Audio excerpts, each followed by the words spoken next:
The last oracle of Umuaka, the whisper beneath the ube tree. In the village of Umuaka, nestled between the Njaba River and the ancient hills of Olu, there lived a man named Ezinna Okorie, known by many names: the Oracle, the Traitor King, the Silent Hawk. But among the elders, he was simply called Solomon of the East, not because he wore a crown, but because he carried the burden of wisdom like a mantle woven from fire and ash. Ezinna was born in 1930 under a sky split by lightning. His mother, a priestess of Amadioha, claimed he spoke in proverbs before he could walk. By 15, he had memorized the Nsibidi symbols and could decode the secrets of ancient scrolls buried beneath the shrine of Re.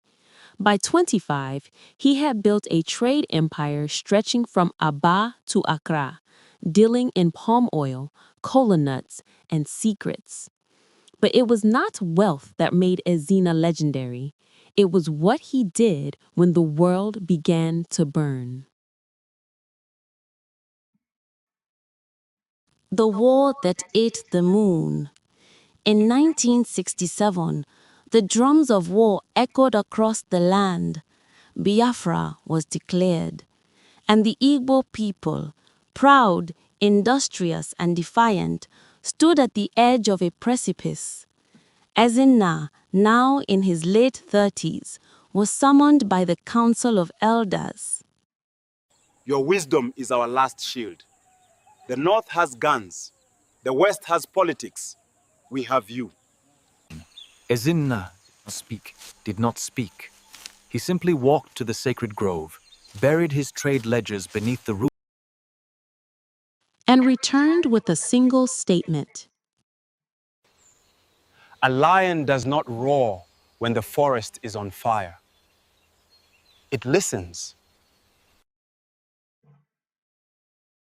He became the architect of survival, not a general, but a strategist. He designed escape routes disguised as yam farms. He taught children to speak in riddles so enemy soldiers could not understand them. He used mirrors to signal across hills and coded messages in market songs. But the war was merciless. The betrayal of Arochukwu. In 1969, a rumor spread Ezinna had betrayed Biafra, that he had sold secrets to the federal forces in exchange for safe passage for his family. The village turned on him. His compound was burnt. His wife, Adaobi, disappeared. His son, Chuka, was taken by soldiers. But Ezinna did not flee. He walked into the village square, barefoot, carrying only a broken mirror. "Look," he said, "see what war has made of us. We break what reflects us." The elders wept. The rumor was false.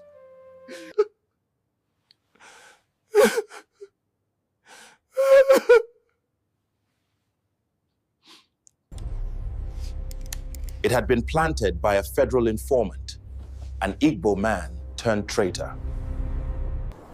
I have lost everything. Yet I remain.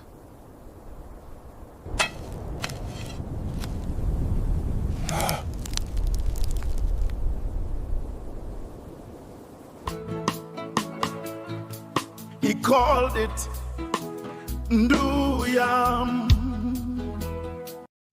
But the yam was a decoy. Beneath each mound was a tunnel leading to hidden granaries, refugee shelters, and escape routes. The soldiers never knew. They left full and fooled. Ezinna's cunning saved over 300 lives. The return of Chuka. In 1970, the war ended. Biafra fell. The land was silent. Ezinna, now gaunt and gray, sat beneath the ubad tree, waiting. One morning, a boy appeared, scarred, limping, but alive. "Father," he whispered. It was Chuka. He had escaped a prison camp, guided only by the proverbs Ezinna had taught him as a child. When the wind forgets its name, the leaf must remember. Father and son embraced. The village gathered. Ezinna stood, frail but fierce.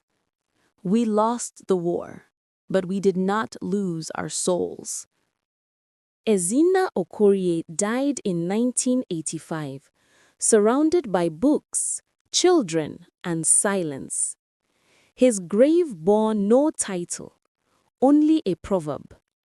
Wisdom is not loud. It is the echo that remains when the drums stop.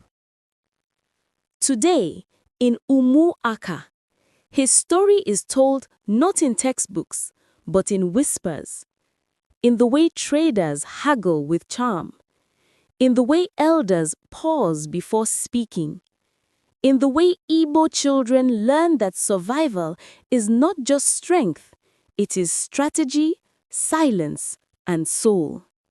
Ezinna was no king, but he was the King Solomon of Africa. Ezinna Okorie may be gone, but his legacy lives in every Igbo heart that dares to rise again. His story is not just about war, but about wisdom, resilience, and the quiet power of strategy.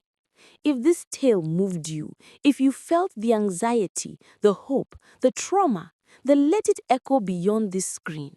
Share it, speak it, let the world know that the King Solomon of Africa walked among us and his spirit still guides us. Don't forget to like, subscribe, and hit the bell icon so you never miss another story that honors our heritage and heroes. Until next time, remember, wisdom is not loud. It's the echo that remains when the drums stop.